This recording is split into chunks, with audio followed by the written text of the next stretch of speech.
ऐ ख़त्म रसूल फ़ख्र उमम शाह मदीना, ऐ ख़त्म रसूल फ़ख्र उमम शाह मदीना, दिखला दे मुझे मंजर गुलजार मदीना, दिखला दे मुझे मंजर गुलजार मदीना। बलगल उला बिकमालिही कशफत दुजा बिजमालिही, हसनत जमीउ खिसालिही, सल्लू अलैहि व आलिही। अल्लाह ने मकाई में यकी काबा बनाया, अल्लाह ने मकाई में यकी काबा बनाया, उस काबा का कबा दीजिए मुर जिसको बनाया, उस काबा का कबा दीजिए मुर जिसको बनाया। बलगल उला बिकमालिही कशफत दुजा बिजमालिही, हसनत जमीउ खिसालिही, सल्लू अलैहि व आलिही। उपस्थित मुअज़्ज़ज़ मुहतरम हज़रत मुसल्लियान आज़म, আমরা সর্বপ্রথম সেই মহান সত্তার দরবারে শুকর গুজার করি যে আল্লাহ রব্বুল ইজ্জত আপনাকে আমাকে আজকের এই দিনের এই মুহূর্ত পর্যন্ত হায়াতে তয়্যিবা দান করেছেন, সেই সাথে আমাদেরকে মসজিদে আসার, কথা বলার, শোনার তৌফিক দিয়েছেন। সেজন্য মন খুলে সমস্বরে একসাথে শুকর আদায় করি আলহামদুলিল্লাহ। তার সাথে সাথে সেই মহামানব যাকে সৃষ্টি না করলে আসমান জমিন, চন্দ্র সূর্য, গ্রহ নক্ষত্র, পাহাড় সমুদ্র, গাছপালা তরুলতা, জিন ইনসান কিছুকেই সৃষ্টি করা হতো না। সেই মহানবীর প্রতি একবার দুরূদ শরীফ পড়ি, সকলেই বলি সাল্লাল্লাহু আলাইহি ওয়াসাল্লাম। মুহতারাম হাজিরিন, আমি আপনাদের সামনে পবিত্র কালামুল্লাহ শরীফ থেকে একটি আয়াতের অংশ বিশেষ তেলাওয়াত করেছি এবং রাসূল আকরাম সাল্লাল্লাহু আলাইহি ওয়াসাল্লামের অসংখ্য অগণিত আহাদিস মুবারকা থেকে ছোট্ট একটি হাদিসের অংশ তেলাওয়াত করেছি। আপনারা যদি দোয়া করেন, আল্লাহ পাকের যদি দয়া করে, তাহলে পঠিত হাদিস এবং পঠিত আয়াতকে সামনে রেখে মুসলমানের ফায়দা হয়, দ্বীনি ফায়দা হয়। অল্প সময়ে দুই একটা কথা বলার চেষ্টা করব ইনশাআল্লাহ। মুহতারাম হাজিরিন, আমি যে বিষয়ে আলোচনা করতে চাচ্ছি সেটি হচ্ছে কোরআনে পাকের আজমত, কোরআনে পাকের ভালোবাসা। আলোচনার বিষয়বস্তু আগে বলে দিলাম এই কারণে, যদি আপনাদের জানা থাকে আলোচনা কী নিয়ে হচ্ছে, তাহলে আমারও বলাটা সহজ হবে, আপনাদেরও বুঝতে সহজ হবে। এই জন্য কথা তো বোঝা যাচ্ছে মনে হয়, কথা ক্লিয়ার বোঝা যাচ্ছে তো? আলহামদুলিল্লাহ। তো আজকে আমি যে বিষয় নিয়ে আলোচনা করতে চাচ্ছি সেটি হচ্ছে কোরআনে পাকের আজমত, কোরআনে পাকের ভালোবাসা। মুহতারাম হাজিরিন, দিন যত গড়াচ্ছে, আমরা যত সামনের দিকে অগ্রসর হচ্ছি, আধুনিকতার ছোঁয়া যতই আমাদের রন্ধ্রে রন্ধ্রে প্রবেশ করছে, আমরা ততই কোরআনে পাক থেকে দূরে সরে যাচ্ছি, ততই কোরআনে পাকের প্রতি ভালোবাসা, আজমত, মোহাব্বত আমাদের মুসলমানের অন্তর থেকে বেরিয়ে যাচ্ছে।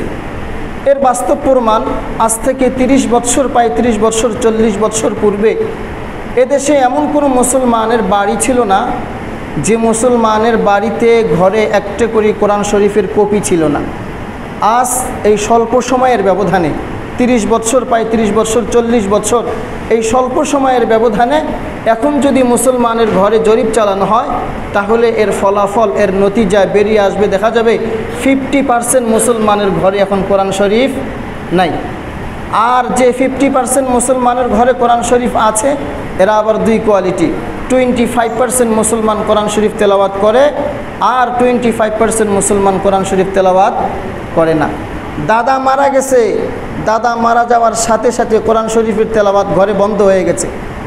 মা মারা গেছে, মা ইন্তেকালের হওয়ার সাথে সাথে কোরআন শরীফের তেলাওয়াত সে ঘরে বন্ধ হয়ে গেছে।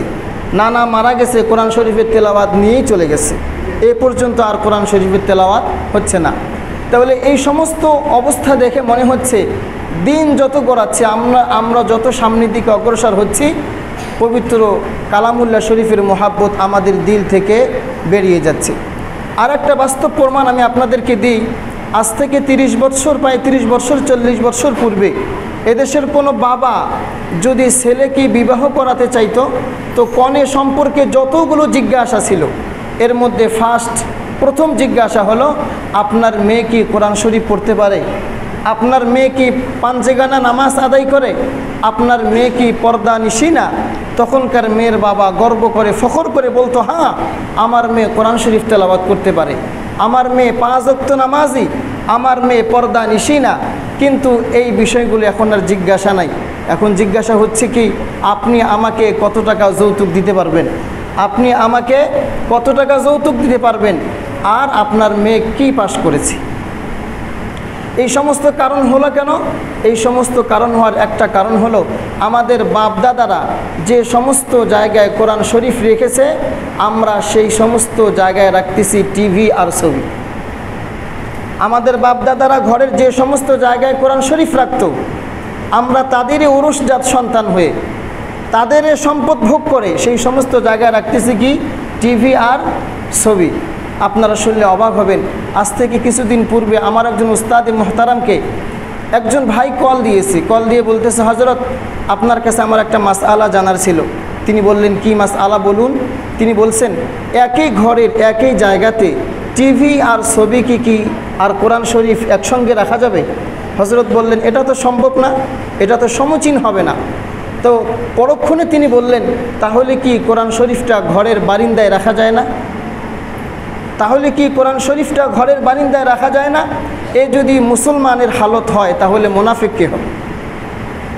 এটা যদি মুসলমানের হালত হয় তাহলে মুনাফিক কে হবে?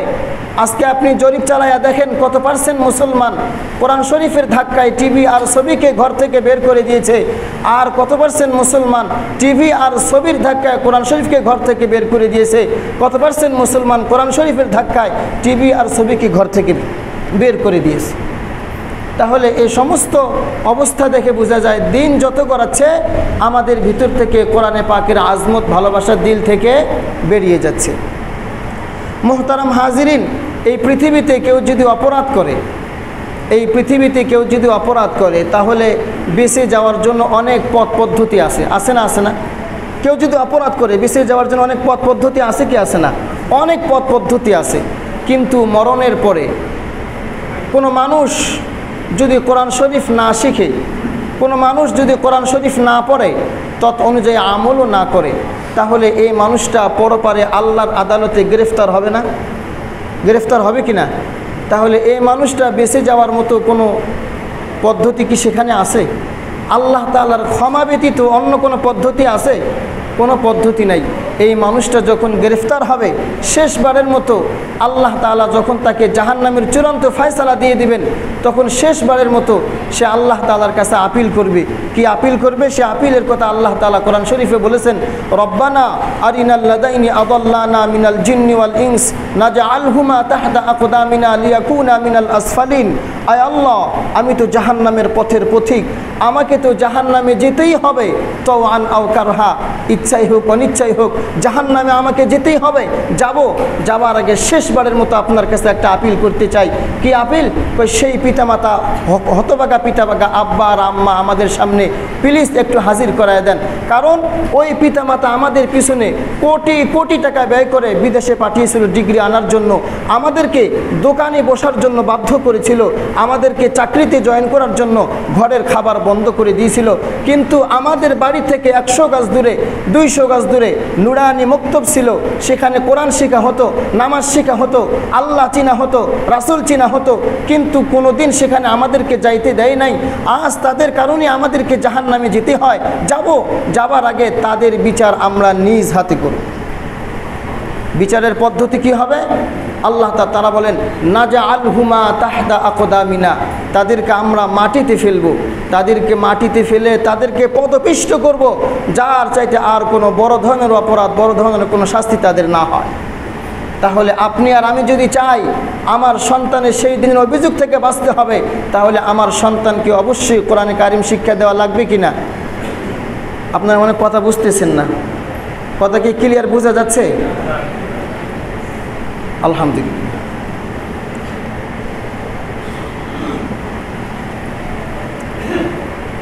তাহলে আমি যদি চাই যে আমি আল্লাহ তাআলার কাছে এই মামলায় গ্রেফতার হব না, তাহলে অবশ্যই আমাকেও কোরআন শিখতে হবে, আমার সন্তানকেও কোরআন শিক্ষা দিতে হবে। আর যদি আমি শিখলাম, আমার সন্তানকে কোরআন শিক্ষা দিলাম না, তাহলে আমিও বাঁচার কোনো সহজ পন্থা হবে না। মোহতারাম হাজিরিন, এই জন্য আমি কোরআনে কারিম সম্পর্কে আপনাদের সামনে কিছু আলোচনা করব। মোহতারাম হাজিরিন, আল্লাহ তাআলা মানব জাতির কল্যাণের জন্যে আসমান থেকে জমিনের উপরে মোট 104খানা গাইড প্রেরণ করেছেন। কতগুলো? 104খানা। এই গাইডগুলো প্রথমত দুই প্রকার, কিছু ছোট কিছু বড়। ছোট গাইডগুলোকে বলা হয় সহিফা, বড় গাইডগুলোকে বলা হয় কিতাব। ছোট গাইডগুলোর সংখ্যা হলো 100, বড় গাইডগুলোর সংখ্যা হলো 4খানা। ছোট গাইডগুলোর নাম হচ্ছে সহিফা আর বড়গুলোর নাম হচ্ছে কিতাব। কিতাব আবার দুই প্রকার, কিছু আছে শুধু কিতাবুল্লাহ আর কিছু আছে কিতাবুল্লাহ প্লাস কালামুল্লাহ। কিতাবুল্লাহ প্লাস কালামুল্লাহ কোনটি? সেটি হলো আমাদের কোরআন। কিতাবুল্লাহ প্লাস কালামুল্লাহ, শুধু কিতাবুল্লাহ নয়, আল্লাহ তাআলা বিধান জারি করছে এমনটা নয়, বরং আল্লাহ তাআলা বলে দিয়েছেন আল্লাহ তাআলার মুখের কথা এগুলি। তাহলে যে যত বড় হয় তার কথার দাম তত বেশি হয়। পৃথিবীতে চিরাচরিত সত্য সিস্টেম, সত্য পদ্ধতি হলো যে যত বড় হবে তার কথার দাম তত বেশি হবে। আপনারা বলেন তো দেখি, মেম্বারের কথার দাম বেশি নাকি চেয়ারম্যান সাহেবের কথার দাম বেশি? চেয়ারম্যানের কথার দাম বেশি নাকি এমপি সাহেবের কথার দাম বেশি? এমপি সাহেবের কথার দাম বেশি নাকি প্রতিমন্ত্রীর কথার দাম বেশি? প্রতিমন্ত্রীর কথার চেয়ে পূর্ণমন্ত্রীর কথার দাম আরও বেশি। তা পূর্ণমন্ত্রীর চেয়ে প্রাইম মিনিস্টারের কথার দাম আরও বেশি। প্রাইম মিনিস্টারের উপরে যেহেতু কোনো মিনিস্ট্রিই নাই, তাই তার কথার উপর কোনো কথাও নাই। এখন আমি আপনাদেরকে জিজ্ঞাসা করি, পৃথিবীর সকল প্রাইম মিনিস্টার, আমাদের বাংলাদেশের প্রাইম মিনিস্টার, ইন্ডিয়ার প্রাইম মিনিস্টার, পাকিস্তানের প্রাইম মিনিস্টার, যুক্তরাষ্ট্রের প্রাইম মিনিস্টার, এমনকি জাতিসংঘের মহাসচিব পর্যন্ত পৃথিবীতে যত ক্ষমতাধর ব্যক্তি আছে, এদের সকলের ক্ষমতা এক করলে আমার আল্লাহর ক্ষমতার সমান হবে কি? আরও একটু জোরে না বলার দরকার ছিল, কারণ আমি তো সৃষ্টির তুলনা করেছি স্রষ্টার সঙ্গে।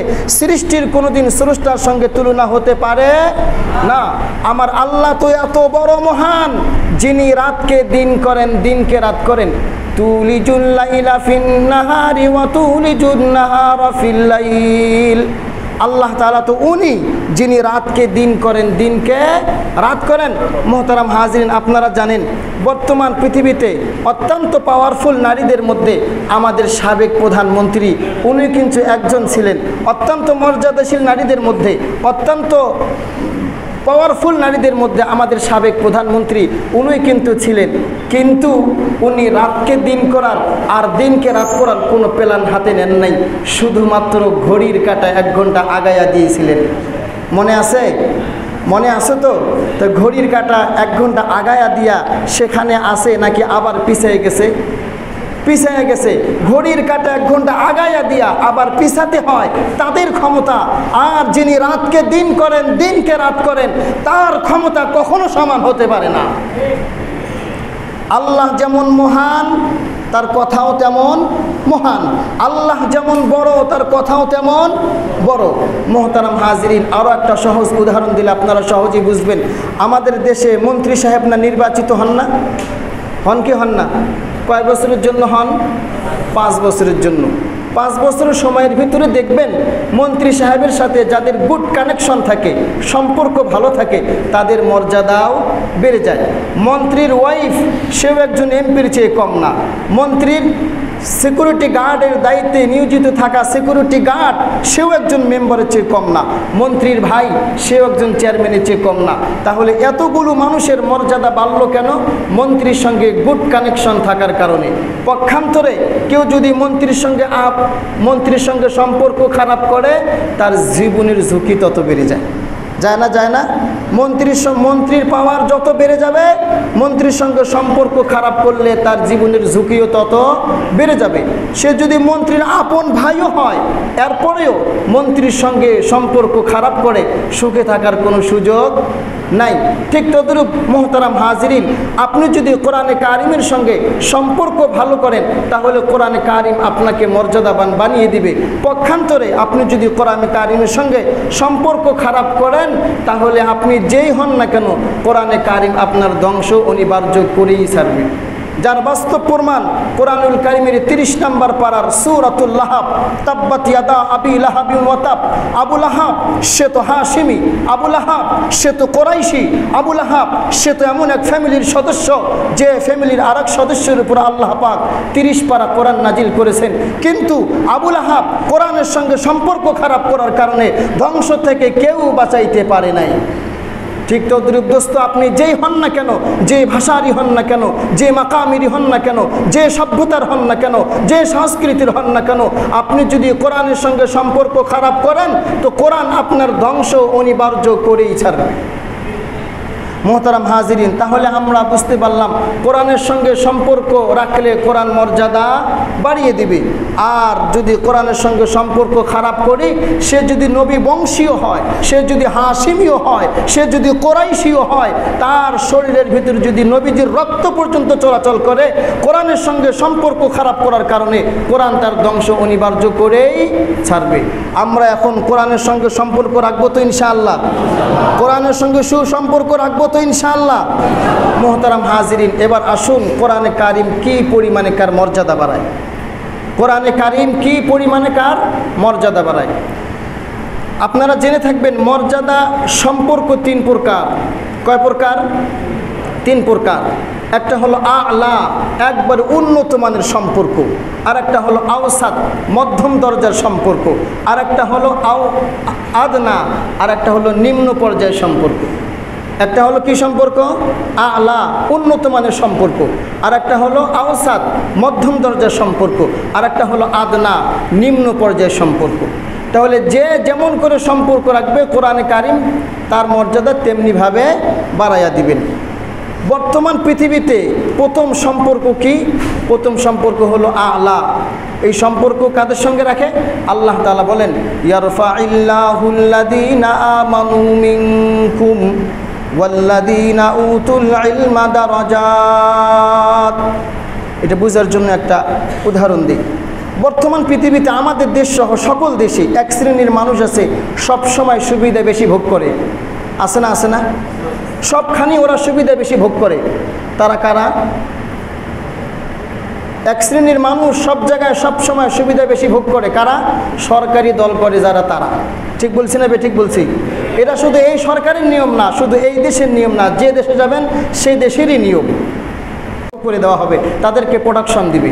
আপনি থানায় মামলা করতে যাবেন, আপনার মামলা নেওয়া হবে না। তারা মামলা, আপনি পুলিশ খুঁজে পাবেন না, কিন্তু তারা মামলা করতে গেলে পুলিশ তাদেরকে সাধুবাদ জানাবে। জানাবে না? জানাবে না? তাহলে আল্লাহ তাআলা বলতেছেন, তোমরা পৃথিবীতে থেকে দুনিয়ার সরকারের দল করে যদি তোমরা বেশি সুবিধা ভোগ করতে পারো, তাহলে আমি মহান আল্লাহ তাআলার যারা, আমি মহান আল্লাহ তাআলার সরকারের যারা দল করবে তারাও পৃথিবী সহ আখিরাত সহ বেশি সুবিধা ভোগ করবে। তারা কারা? তারা হচ্ছে ওয়াল্লাযীনা, তারা হচ্ছে ইয়া আইয়ুহাল্লাযীনা আমানু, তারা হচ্ছে যারা ঈমানদার, তারা যারা ঈমান এনেছে তারাই আল্লাহ তাআলার দল। ঈমান ছোট হোক, কম হোক, বেশি হোক, মধ্যম হোক, যেমনই হোক না কেন, যারা ঈমান এনেছে তারাই কি আল্লাহ তাআলার দল। এখন আপনারা বলুন দেখি, যারা সরকারি দল করে এরা কি সমান তালে সবাই সুবিধা ভোগ করতে পারে? সুবিধা ভোগ করতে পারে? এখন চেয়ারম্যান সাহেব আসে, ওনার সঙ্গে কি পুলিশ আসবে? আসবে না।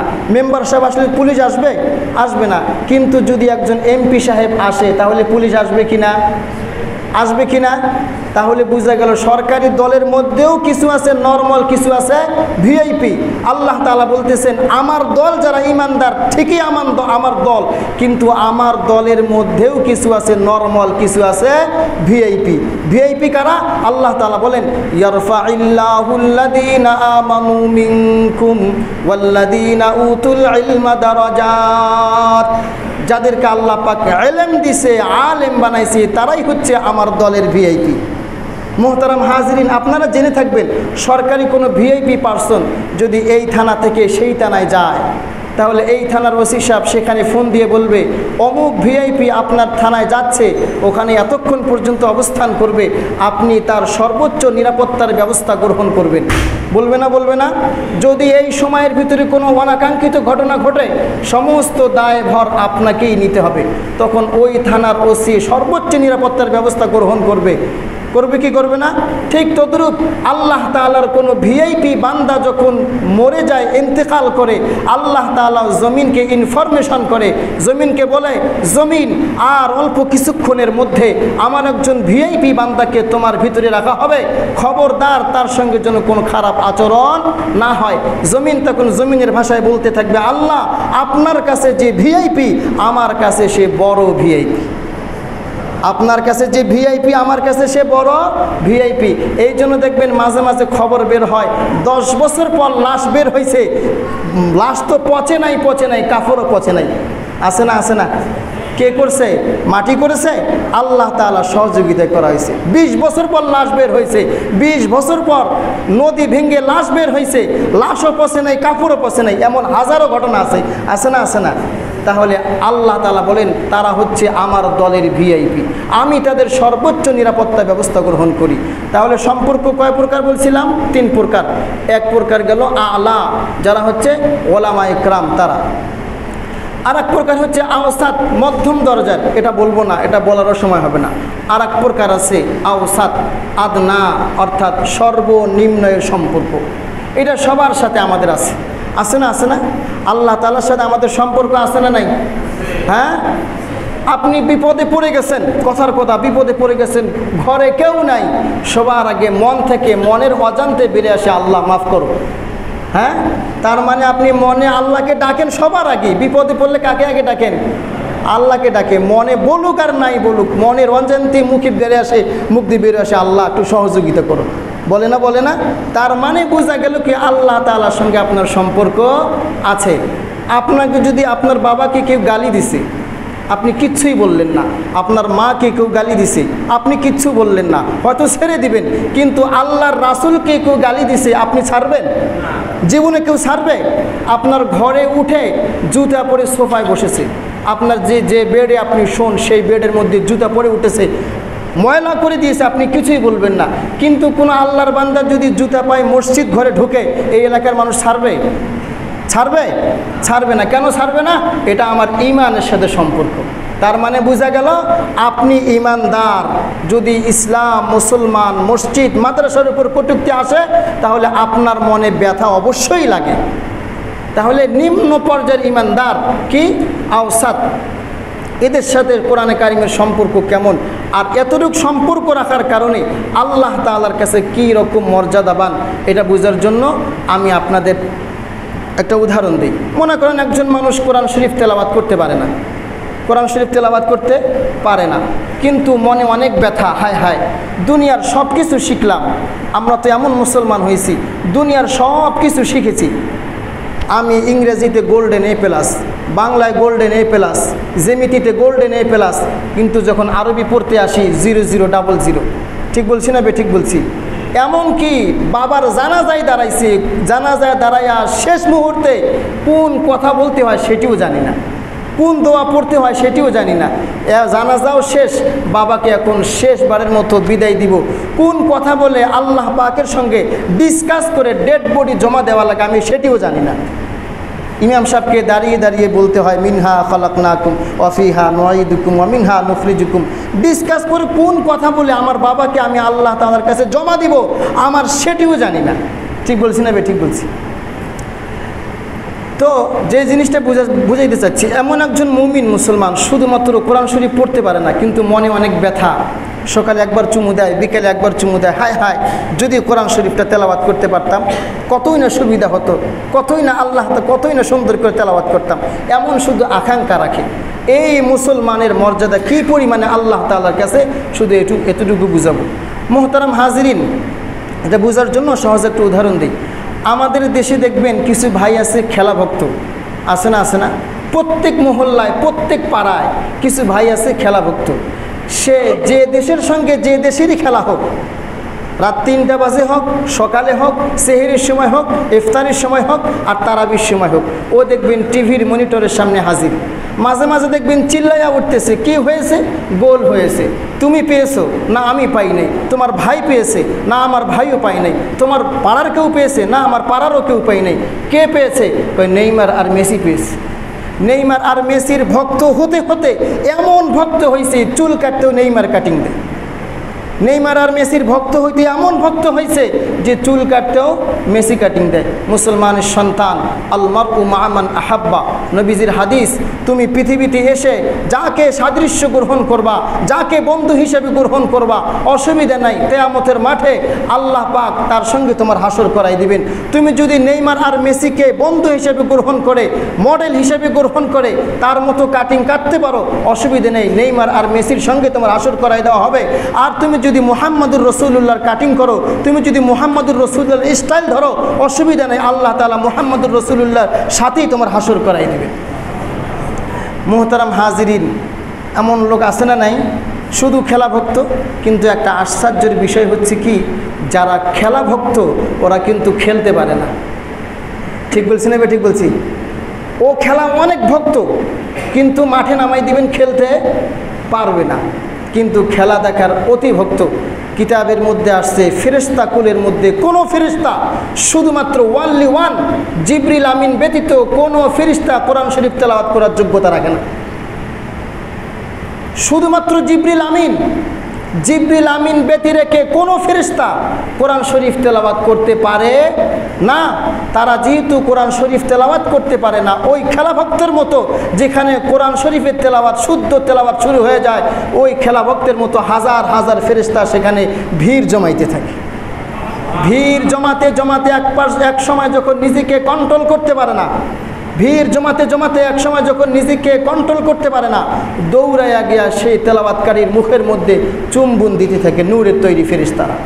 সুতরাং আপনি আর আমি যদি চাই আমার ছেলের ভিতরে, আমার মেয়ের কচি ঠোঁটের ভিতরে আল্লাহ তাআলা নূরের তৈরি ফেরেশতারা চুমু দিক, তাহলে অবশ্যই আপনাকে আমাকে কোরআন শরীফের তেলাওয়াত শিক্ষা দিতে হবে।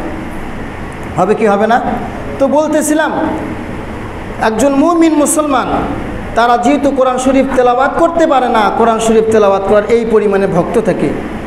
আমাদের ইংরেজ খেলাফ আন্দোলনের সিপাহ সালার হুসাইন আহমদ মাদানী রহমতুল্লাহি আলাই, ওনার সাহেবজাদা আসআদ মাদানী, ওনার মুখ থেকে আমার শোনা, তিনি বলেছেন ইন্ডিয়ার একটা গ্রাম ছিল, যেই গ্রামের আট্টুবাটুম সকল মানুষ দিন সম্পর্কে অজ্ঞ, দুনিয়ার যাবতীয় জ্ঞান তারা হাসিল করেছে, এমন কোনো পাণ্ডিত্য নাই যারা অর্জন করে নাই, কিন্তু মুসলমান সেই গ্রাম সবাই দিন সম্পর্কে একবারে অজ্ঞ। সেখানে একজন মুসলমানের ইন্তেকাল হয়ে গেল। এখন একজন মুসলমান যত বড় গুনাহগার হোক, জন্ম থেকে নিয়ে মৃত্যু পর্যন্ত একদিনও সিজদা দেয় নাই, জন্ম থেকে নিয়ে মৃত্যু পর্যন্ত একদিনও সত্য কথা বলে নাই, শুধু মিথ্যাই বলেছে। জন্ম থেকে নিয়ে মৃত্যু পর্যন্ত একটা রোজাও রাখে নাই, জন্ম থেকে নিয়ে মৃত্যু পর্যন্ত কোনোদিন হজও করে নাই, কিচ্ছু করে নাই। নেক আমল বলতে তার আমলের ঝুলিতে কিছু নাই, কিন্তু মারা গেছে ঈমান নিয়ে। তাকে ইসলামী তরিকায় দাফন কাফন করতে হবে, নাকি ভিন্ন সিস্টেম আছে? ভিন্ন সিস্টেম নাই। ওনার যে দাফন কাফনের ব্যবস্থা, ওনার যে সিস্টেম, এনারও সেই সিস্টেম। আল্লাহর ওলির যে সিস্টেম, এনারও সেই সিস্টেম। তবে একটা অপশন আছে, সেটা হলো যে সেখানে গণ্যমান্য ব্যক্তিরা জানাজায় হাজির হবে না। তাক ওটা ভিন্ন প্রসঙ্গ। তো সেই এলাকার একজন মানুষ ইন্তেকাল করলো।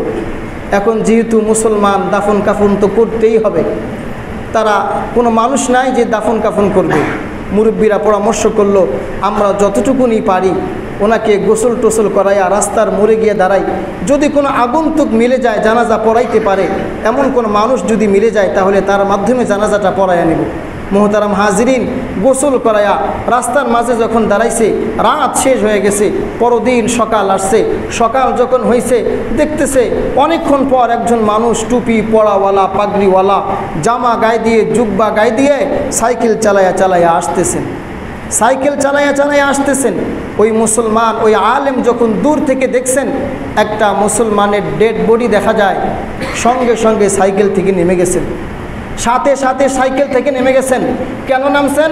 ইসলাম বলেছে মুসলমানের ডেড বডিটাকেও সম্মান দিতে হবে। ইসলাম বলেছে মুসলমানের ডেড বডিটাকেও সম্মান দিতে হবে। ইসলাম বলেছে ও তো মরে গেছে, যেমনে সেমনে আমার কাছে হস্তান্তর করতে পারবা না, ওকে গোসল দিতে হবে। খবরদার, যারা গোসল দিতে যাবা ওর শরীর থেকে জোরে জোরে ঘষে ঘষে ময়লা উঠানোর কোনোই প্রয়োজন নাই, আস্তে করে ঘষা দিবা। যতটুকুন উঠবে উঠবে, যতটুকুন উঠবে না উঠবে না, অমনেই করতে হবে।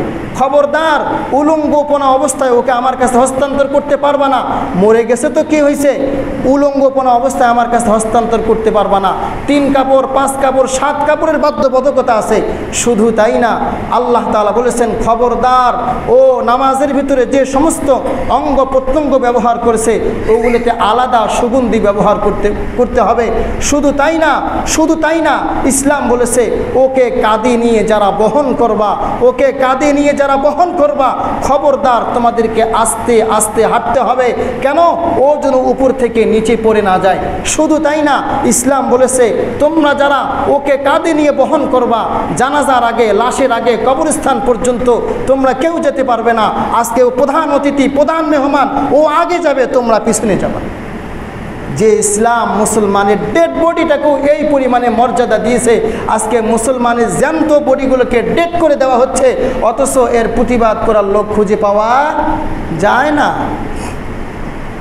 একটা মুসলমানের ডেড বডির দাম কত? আপনার ক্ষমতা পাকাপুক্ত করার জন্য আপনি কতগুলো ডেড জ্যান্ত বডিকে ডেড করেছেন? সারা পৃথিবীর সমস্ত মানুষ, একেবারে ডাক্তার থেকে শুরু করে দিনমজুর পর্যন্ত যত মানুষ আছে, সকল মানুষ যদি 100 বছর গবেষণা চালায়, একজন মানুষ বানাতে পারবে? একজন মানুষ বানাতে পারবে?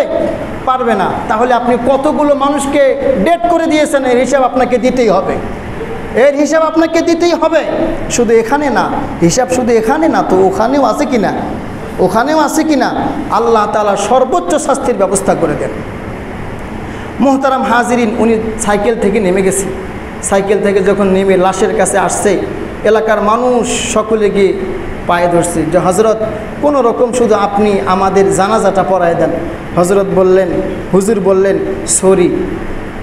উনি যখন বলছেন সরি, ওনাদের মাথায় মনে হয় হিমালয় পাহাড় ভেঙে পড়লো। কারণ গতকাল থেকে একজন মানুষ পেলামই না, এখন যদিও একজন পেলাম, উনি আমাদেরকে সময় দিবে না। কেন আপনি সময় দিবেন না কেন? তিনি বলতেছেন আমি একজন সরকারি চাকরিজীবী, আমার চাকরির সময় একেবারে অত্যাসন, আমি যদি এখানে সময় ব্যয় করি আমি যথাস্থানে যথাসময়ে পৌঁছতে পারবো না, বিধায় আমাকে এখানে সময় দেওয়া সম্ভব নয়। ওনারা পায়ে পড়ে গেছেন, আপনি শুধু জানাজাটা করে দেবেন, বাকি মাটি দেওয়ার সূচনা আমরা নিজেরাই করব। মাটি দেওয়ার সূচনা আমরা নিজেরাই করব। উনি রাজি হয়েছেন, জানাজা পড়াইছেন। জানাজা পড়ায় যখন চলে যাচ্ছেন, এলাকার মানুষ আবার পায়ে ধরছে। কারণ যে হজরত কীভাবে দাফন কাফন করতে হয়, কোন কথা বলে ডেড বডি জমা দেওয়া লাগে, কোন কথা বলে আল্লাহ তাআলার কাছে ডেড বডি জমা দেওয়া লাগে আমরা জানি না। আপনি শুধু মাটি দেওয়ার সূচনা করে দিবেন, বাকি কাজ আমরা সেরে ফেলব। উনি রাজি হয়েছেন। রাজি হয়ে এলাকার মানুষ যখন দাফন কাফন করে বাড়িতে চলে গেছে, আধা ঘন্টা 20 মিনিট পর দেখে ওই যে হুজুর আবার এলাকায় আইসা কি যেন খোঁজাখুঁজি করতেছে। এলাকার মানুষ অবাক, আপনার না সময় নাই, আপনার না 20 মিনিট সময় নাই, আপনি না আমাদেরকে সময় দিবেন না, আপনি এখন এলাকা ঘোরেন কেন? তিনি বলতেছেন দেখো, আমার বুক পকেটে অত্যন্ত গুরুত্বপূর্ণ কিছু কাগজ ছিল, আমার কাছে মনে হচ্ছে সেই কাগজগুলো বুঝি কবরে পড়ে গেছে। তাহলে এখন সমাধান, ইসলাম সমাধান দিছে, যদি প্রয়োজন বশত কবর খনন করতে হয়, কবর খনন করাও কি আছে, জায়েজ আছে। হুজুর এলাকার মানুষ সহ সবাই মিলে কবর খনন করতে গেছে।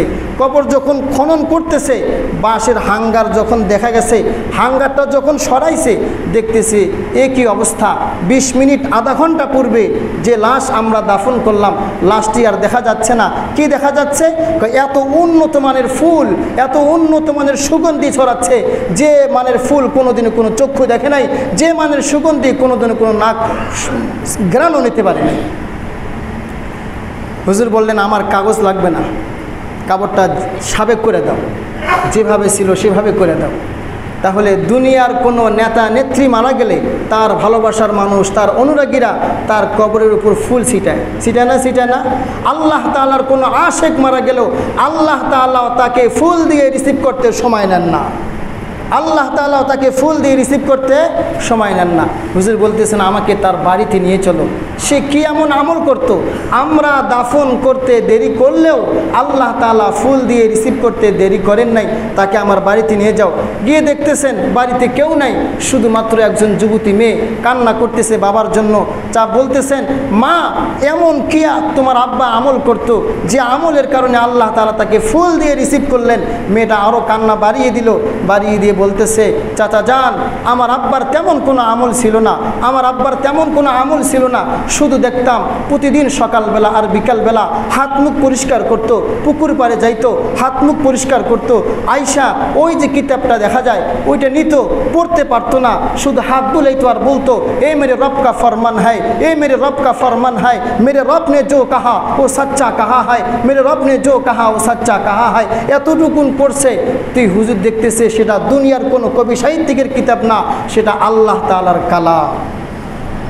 মোহতারাম হাজরিন, আমার বিষয় জানার বিষয়বস্তু হলো সে কিন্তু কোরআন পড়তে পারে না, সে কিন্তু কোরআন পড়তে পারে না, শুধুমাত্র কোরআনকে মোহাব্বত করেছে, শুধুমাত্র কোরআনকে আলিঙ্গন করেছে, কোরআনের প্রতি তার ভালোবাসা ছিল।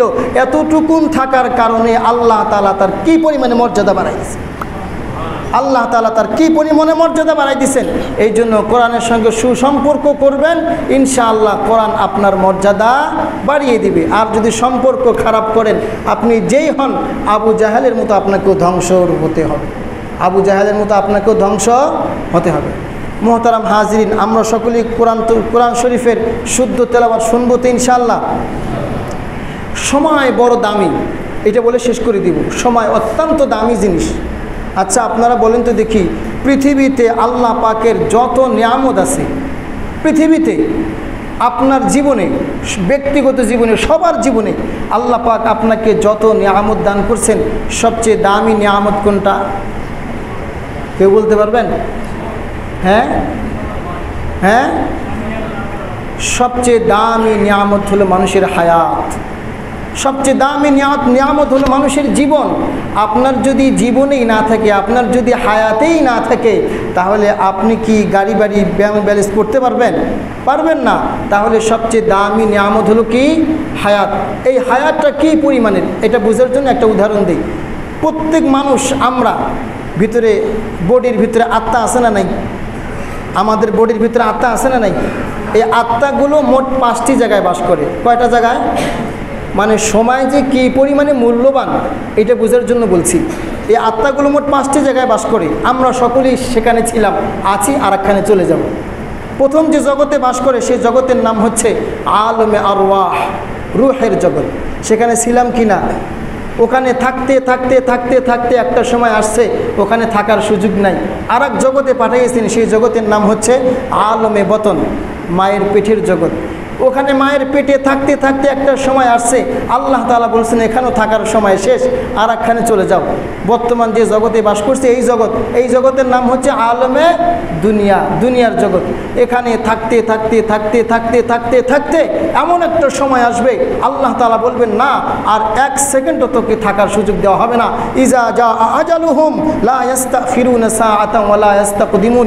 মৃত্যু যখন আসবে যথাস্থানেই মৃত্যু হবে, আর মৃত্যু যে অবস্থায় হবে সে অবস্থায় হাসরের মাঠে দাঁড়াতে হবে। তামুতুন কামা তাহইয়াউন ওয়া তাহইয়াউন কামা তামুতুন। তুমি যেভাবে জিন্দেগি যাপন করো সেভাবেই তোমার মৃত্যু হবে, আর যেভাবে তোমার মৃত্যু হবে সেভাবে তোমাকে হাসরের ময়দানে উঠতে হবে। তো সময় দেওয়া হবে না। এখান থেকে আর এক জগতে চলে যাব। সেই জগতের নাম কি? আলমে বারজাখ, কবরের জগৎ। কবরেও ঘুমাতে শাস্তি পেতে বা ঘুমাতে ঘুমাতে ঘুমাতে ঘুমাতে একটা সময় আসবে ওখানেও থাকার সুযোগ দেওয়া হবে না। আল্লাহ তাআলা বলবেন এখানে থাকা যাবে না, আর একখানে চলে যেতে হবে, মূল জগৎ। সেই জগতের নাম হচ্ছে আলমে আখেরা। কিসের জগৎ? আখেরাতের জগৎ। এই হলো মোট 5 জগৎ: রুহের জগৎ, মায়ের পেটের জগৎ, দুনিয়ার জগৎ, কবরের জগৎ, আর আখেরাতের জগৎ। আচ্ছা বলেন তো দেখি, এই 5 জগতের মধ্যে সবচেয়ে দামি কোন জগৎ? 5 জনে 5টা বললে একটা হয়ে যাবে। এই 5 জগতের মধ্যে সবচেয়ে দামি কোন জগৎ? জি না, এই 5 জগতের মধ্যে সবচেয়ে দামি জগতের নাম হচ্ছে আলমী দুনিয়া, দুনিয়ার জগৎ। এই 5 জগতের মধ্যে সবচেয়ে দামি জগতের নাম হচ্ছে আলমী দুনিয়া, দুনিয়ার জগৎ। এখানকার 1 মিনিটের দাম কত, 1 মিনিট 1 সেকেন্ডের দাম কত, এটা বুঝে আপনাকে। আমাদের কিছু কিছু মা আছে একসঙ্গে 2টা সন্তান প্রসব করে, আছে না আছে না আছে, একসঙ্গে 2টা সন্তান প্রসব করে। কথার খাতিরে ধরে নেন যে সন্তানটা প্রথমে প্রসব করছে, দুনিয়াতে আসছে, ওর আট্টু বাটুম মিনহু আন, স্বচ্ছ ক্লিয়ার নন স্পট, ও আসছে পৃথিবীতে একবারে কোনো অঙ্গহানি না, একবারে ক্লিয়ার অবস্থায় দুনিয়াতে আসছে। কিন্তু আসছে দুর্ভাগ্যবশত সে জন্মগ্রহণ করেছে মৃত্যু অবস্থায়। কি অবস্থায়? মৃত্যু অবস্থায়। আর একটা সন্তান পৃথিবীতে আসছে, ওই সন্তানটার একটা হাত নাই, একটা পা নাই, অথবা একটা চক্ষু নাই। আর আসছে পৃথিবীতে অবস্থায় জীবিত অবস্থায়। কী অবস্থায় আসছে? জীবিত অবস্থায়। এসে 1 মিনিট পরে সে মারা গেছে, 1 মিনিট পরে মারা গেছে। অথবা একবার কান্না করছে, অথবা একবার হেসে দিয়েছে, একবার পেশাব করে দিয়েছে, যে কোনো একটা কইরা সে মারা গেছে। 1 মিনিটও টাইম নেয় নাই, শুধুমাত্র টাইম নিয়েছে 10 সেকেন্ড, এরপরে মারা গেছে। আচ্ছা বলেন তো দেখি, মরার দিক দিয়ে দুইটা এক না? এখন একটা আসছে পৃথিবীতে কী অবস্থায়? মৃত্যু অবস্থায়। আর একটা আইসা মরছে। এখন তো এই বডিগুলোকে আল্লাহ তাআলার কাছে জমা দেওয়া লাগবে কি না? লাগবে কি না? আচ্ছা বলেন তো দেখি, জমা দেওয়ার পদ্ধতি এক নাকি ভিন্ন? জমা দেওয়ার পদ্ধতি এক? জমা দেওয়ার পদ্ধতি এক নাকি ভিন্ন? ভিন্ন। যে সন্তানটা পৃথিবীতে আসছে মৃত্যু অবস্থায়, ওর জানাজা আছে? জানাজা আছে? মৃত্যু অবস্থায় আসলে জানাজা আছে? জানাজা নাই। কাফন দাফন আছে? নামকরণ আছে? কিচ্ছু নাই। শরীয়তের বিধান কি? ওকে একটা পরিষ্কার পরিচ্ছন্ন কাপড় দিয়া ওকে দাফন করাই দাও। আর যে সন্তানটা পৃথিবীতে আসছে শুধুমাত্র 1 মিনিট বেঁচে ছিল, এই সন্তানটার দাফন কাফন আছে কিনা? জানাজা আছে কিনা? নামকরণ আছে কিনা? কয় মিনিটের ব্যবধানে? 1 মিনিট। কয় মিনিটের ব্যবধানে? 1 মিনিট। শুধু কি তাই, যে সন্তানটা পৃথিবীতে আসছে মৃত্যু অবস্থায়, পরপারে আল্লাহ তাআলার কাছে ওর জান্নাতও নাই, জাহান্নামও নাই। ও একটা গোশতের টুকরা, ওর জান্নাতও নাই, জাহান্নামও নাই। আর যে সন্তানটা পৃথিবীতে আসছে 1 মিনিট বেঁচে ছিল, পরপারে আল্লাহ তাআলার কাছ থেকে সে 10 দুনিয়া পরিমাণ জান্নাতের মালিক হবে। কয় দুনিয়া পরিমাণ? কয় মিনিটের ব্যবধানে? 1 মিনিটের ব্যবধানে। তাহলে আমার ভাই, আমার ভাতিজা, আমার বোন, আমার ছেলে দুনিয়াতে এসে 1 মিনিট বেঁচে থেকে 10 দুনিয়া পরিমাণ জান্নাত কামাই করে দুনিয়া থেকে বিদায় হলো। ওই রকম মহামূল্যবানের হায়াত আল্লাহ পাক আমাকে 10 বছর দিয়েছেন, 80 বছর পর্যন্ত দিয়েছেন। আমি কয়টা জান্নাতের মালিক হইতে পারছি? আমি কয়টা জান্নাতের মালিক হইতে পারছি? আমাকে তো আল্লাহ তাআলা দিতে কম করেন নাই। সে 1 মিনিট থেকে দুনিয়াতে 1 মিনিট থেকে 10 দুনিয়া পরিমাণ জান্নাতের মালিক হয়ে চলে গেছে। আর আমাকে ওইরকম মহামূল্যবানের হায়াত আল্লাহ পাক 80 বছর দিয়েছেন। আমি কয়টা জান্নাতের মালিক হইতে পারছি? মোহতারাম হাজিরিন, এই জন্য আমরা সময়ের হেফাজত করবো তো ইনশাআল্লাহ। দিন রাত 24 ঘন্টা। কয় ঘন্টা? 24 ঘন্টা। 24 ঘন্টার মাঝে আপনি 23 ঘন্টা আপনার জন্য রাখেন। 23 ঘন্টা আপনি চাকরি করেন, আপনি ব্যবসা করেন, আপনার ফ্যামিলিকে সময় দেন, আপনি শরীরের পিছনে লাগান, যা ইচ্ছা তাই করেন। 1টা ঘন্টা শুধুমাত্র আল্লাহ তাআলার জন্য দিতে পারবো তো ইনশাআল্লাহ। যে 1টা ঘন্টা এই সময় নো চাকরি, no family, no business, no ব্যবসা, নো পেশা, কোনো কিছুই চলবে না। এই 1টা ঘন্টার সময় শুধু আমরা আল্লাহ তাআলাকে দিব ইনশাআল্লাহ। পারা যাবে না? 1 ঘন্টার সময় কি একবারে দিবেন নাকি 5 টাইমে দিবেন? 5 টাইমে দেওয়া যাবে না ইনশাআল্লাহ। যে এই সময়ের ভিতরে কেউ থাকতে পারবে না।